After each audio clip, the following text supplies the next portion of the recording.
Prinsip-prinsip dan komponen-komponen dalam perencanaan pembelajaran dan modul ajar di MI atau SD berbasis moderasi beragama.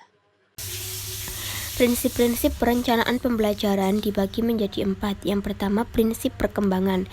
Prinsip perkembangan memiliki makna bahwa anak yang sedang belajar berada dalam proses pengembangan dan akan terus berkembang. Pada setiap tahap perkembangan anak memiliki kemampuan yang berbeda-beda. Oleh karena itu, pada waktu pemilihan bahan dan metode pengajar, guru hendaknya memperhatikan dan menyesuaikan dengan kemampuan anak. Yang kedua, ada prinsip perbedaan individu. Dalam merancang pembelajaran perlu memperhatikan prinsip perbedaan individu. Setiap anak memiliki ciri karakteristik yang berbeda-beda. Guru memperhatikan karakteristik setiap anak untuk perlu memberikan bantuan belajar bagi anak, baik dalam menyiapkan dan menyajikan pelajaran maupun dalam memberikan tugas-tugas dan pembimbingan belajar anak. Yang ketiga, ada prinsip minat dan kebutuhan anak.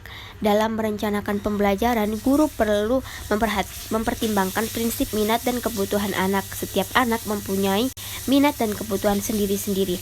Oleh karena itu, dalam merencanakan pembelajaran, guru perlu memperhatikan bahan ajar dan penyampaian sedapat mungkin disesuaikan dengan minat dan kebutuhan anak tersebut.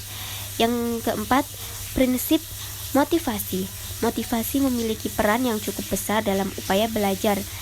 Tanpa adanya motivasi, hampir tidak mungkin siswa melakukan kegiatan belajarnya. Komponen dalam perencanaan pembelajaran dibagi menjadi 4. Yang pertama, tujuan.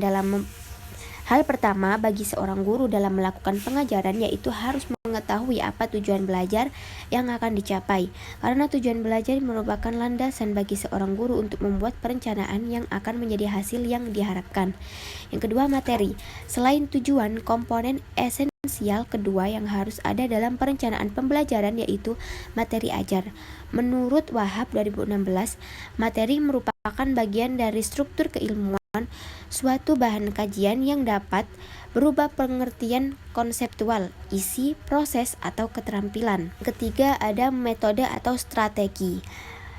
Metode adalah jalan atau cara. Menurut Winarno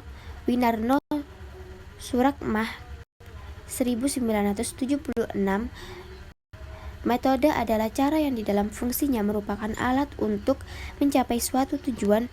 Atwi menyampaikan bahwa metode pembelajaran adalah cara dalam menjanjikan, menguraikan, memberi contoh, dan memberi latihan, isi atau materi pembelajaran kepada peserta didik untuk mencapai tujuan tertentu. Dan yang keempat, yang terakhir, penilaian. Penilaian adalah proses cara memberikan nilai. Trianto 2014 mengungkapkan bahwa penilaian adalah serangkaian kegiatan untuk memperoleh, menganalisis, dan menafsirkan data tentang proses dan hasil belajar peserta didik yang dilakukan secara sistematis. Membuat modul ajar berbasis moderasi beragama. Yang pertama ada menentukan tujuan pembelajaran, yang kedua menyusun materi inklusif, yang ketiga menggunakan partisipatif metode pembelajaran, yang keempat menyusun evaluasi yang mengukur sikap dan pengetahuan. Terima kasih.